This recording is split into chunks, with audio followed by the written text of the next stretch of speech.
My name is Jollz, I'm a Radiant player. If you're enjoying this type of content, be sure to like and subscribe, considering 80% of you guys are still not subscribed. I do these coaching sessions live, so you're more than welcome to swing by the stream and ask questions. If you're interested in coaching yourself, click the link in the description, click the book a lesson button, and select your plan and time. Lastly, if you want a chance to win free coaching, be sure to comment down below your Discord name and why you think you deserve it. I'll be picking out a person randomly. Other than that, enjoy the video. Okay, alright. So currently gold 2. Not bad. My peak is gold 3. I've never hit plat. So that's the goal. Okay, no, you're hitting plat. So how long have you been playing? Okay, so I played when it first came out. I want to say episode 1, and then I stopped for like a year, and then I came back. But I've always just been around gold. And this is the first person shooter game I've ever played. Wow, okay. That's pretty good. Okay, so you got 112 damage per round. All right. It says bottom 6% there. I don't know if you see that, but I'm terrible. Yeah, it's not the best. I will admit it's not the best damage per round, but it's okay.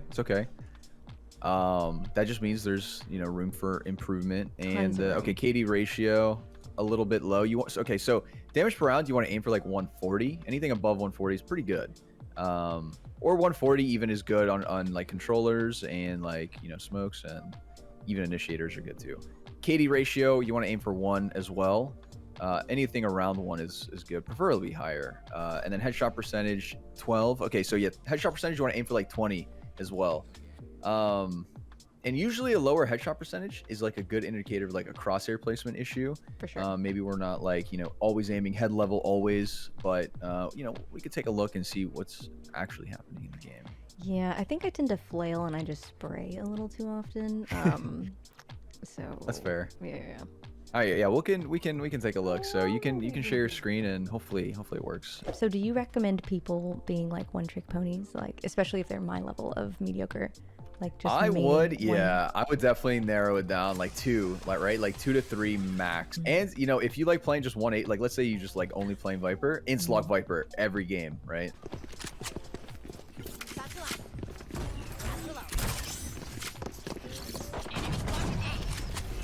Oh yeah, it's a really good wall. And which wall do you usually throw for B? I'll do it like this, but a little further ahead, where it covers nest and backside, and that usually works nice. Okay, solid. Toxin screen down. Here. Oh god, 1 enemy remaining. I flailed a little bit, just a little bit. You're good. No worries. You got yours. Yeah, one thing I would probably do, usually like when you have like the gun advantage, right? Like you have a Spectre and they have, pistols and stuff and they're saving.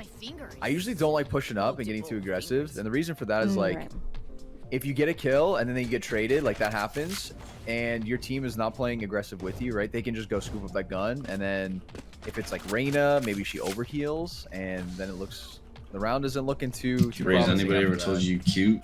So if my economy looks like this, it's... Let's do split. No, well, because your team is buying up, you're going to want to buy up too. So I'd buy like a Sheriff full armor or something. But a good rule of thumb is like, if your team's buying, you're going to buy with them. Oh my god, the Sage is on one of the TikTok walls. Good job. Seriously, good job. Oh my god. I need help. You could probably get inside an ult this round. Yeah, just to secure it.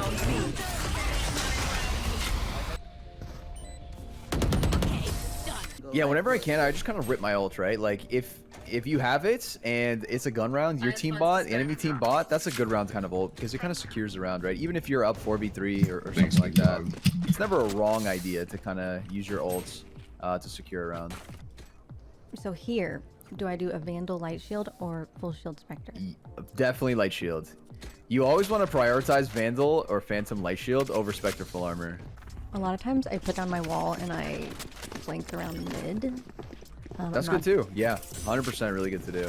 I love lurking on Viper.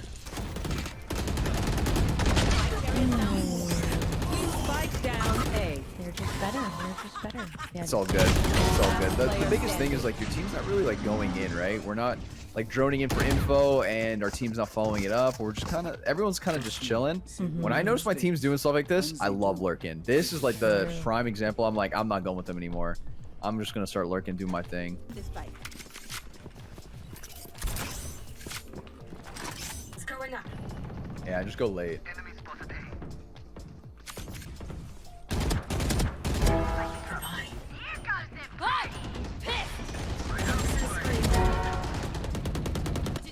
job.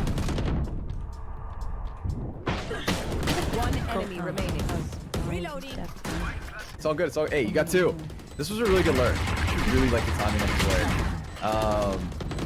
Even though I don't have sound, I still know that, like, you know, you waited for your team to make a lot of noise A, and after they started making a lot of noise A, that's when you know, that's your cue to start walking up, right? And you got 2 from it, so massive. Really good round. Really good round.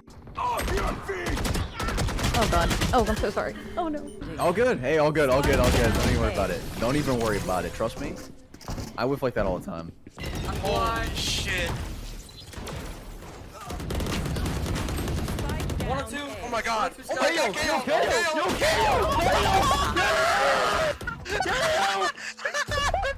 Don't be on yourself. You got this. Next round, you're popping off. You're getting a 3K. You got your ult too. Okay, so this is one time I would recommend not lurking. If you have your ultimate, you want to be playing with your team, because the goal is you want to get into sight, you want to pop your ult, and you want to hide in that thing.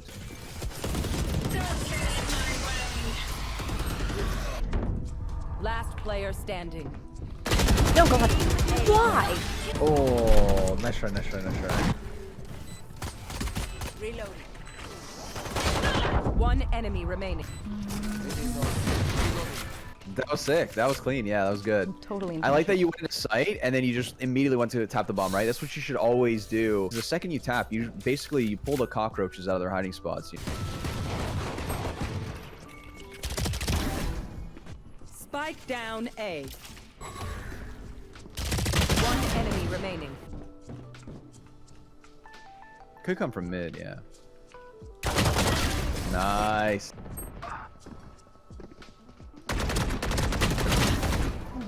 Okay. Spike down. Yeah, I like the decision there to get that kill, and then you just immediately fell off, right? You didn't get too greedy. You know, you were lit. Also, another thing I like doing as well, like on defensive side with Viper, you could throw your walls. So you could save it for retake, but you could also throw them for B site to help you. I can show you after this in a custom game. That would really give you a couple walls that you can do for A site and B site on defense. But usually I throw it early round. Yeah, I like that wall. That's good.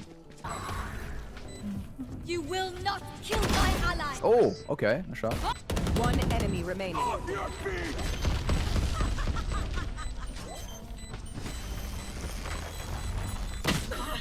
Toxin screen down.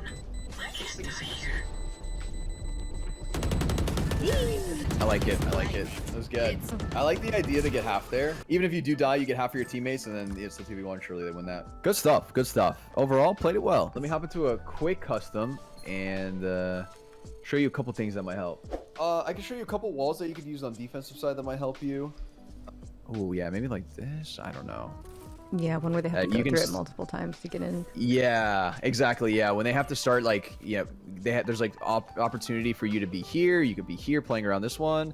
This is a really good one on A, and it's the one that goes like on top of 410. And the reason why this one's so good is like it stops their rushes completely, right? Like they can't push like this. This wall is super good for stalling on A, and it's good for retaking, right? Okay. So the biggest thing that I'm noticing sometimes is like how you're peeking certain angles. So a lot of times I notice you kind of hold W around the corner, and the reason why holding W around the corner isn't always the best is it puts you closer to the wall. And the reason why it's not good to be close to the wall, because like let's say we're here, this is an extreme example, but like we'll say we're literally touching the wall. This is our vision, right? This is what we see, but we are fully exposed. If this guy is here, he sees us. Like our entire half of the body sticking out right here. But if we just back up and have that exact same vision that we did, we see the exact same thing we did, except now we're not exposed, right? Now we're not exposed from this angle anymore. When peeking angles, you always want to make sure that you're isolating 1v1s. And how you do that is by, let's say that he's here, or they're coming up, you know, through May's side. You're not going to peek like this, right? So you're exposed from all of these people. So you want to isolate the 1v1, kind of like this. And it's a lot easier when you're further away from the angle. You can, you know, strafe key, strafe key, strafe key, strafe key. And now, after I've cleared everything, now I would hold W, walking up to the angle. And then again, strafe key, strafe, strafe, strafe, you know, strafe, strafe. Now W. And another thing too, I notice sometimes with your, you know, the way that you're bursting, sometimes you're letting your like crosshair go up, you know, you're not like pulling down the recoil. So instead, we want to pull our crosshair down to correct the burst. Right. But I think where a lot of people struggle with is like, well, I don't know if I should be bursting or if I should be spraying. And then they kind of like you know, they do a little bit of both. What ends up happening is like your movement and your aim is like not in sync. They're not together. You're not working together. And a good way to practice this is like, if I go into a crouch, I'm spraying. And I wouldn't recommend like crouching right away into a spray. But after 2-3 bullets, then you would hop into the crouch. And with bursting, you always want to make sure that you're strafing when you're bursting. Oh, okay. Last thing. So with your ults, okay, on defensive side, you want to pop it like proactively rather than reactively. Like you never want to just play A and let's say like you hear a couple A and now you're like, all right, it's time to pop my ult. As you're popping your ults, right, they immediately know you have to be around this area and they can push you and punish you just because of, you know, how late you ulted. But you know, if you pop it early, right off the bat, they're like, I don't know, she could be anywhere. She could be outside of her ult. And that's one of the big power, you know, plays that you can do with like Viper. If you do ult A, you don't have to be in your ult. So that's like a big thing. Like I like sitting outside of it. You have a long timer where you can just chill and then, you know, just recharge it again. All right. Well, good luck with your rank games. Okay, thanks, Jols. Have a good stream. Thank you. You too. Bye. See ya. We did it, guys. We survived our coaching. Great guy. Nice guy. Gotta love him. Guys, go follow him on Twitch if you We don't. know we in chatty, your channel is desolate. You at your peak and you'll never be relevant. Now we got beef and now I'm here to settle it. Channel ain't growing, you might wanna pedal it. You are like 7 whole years to develop it. I'm way above you in another element. Keeping the trunk like a motherfucking elephant. How you work out and I say still not intelligent.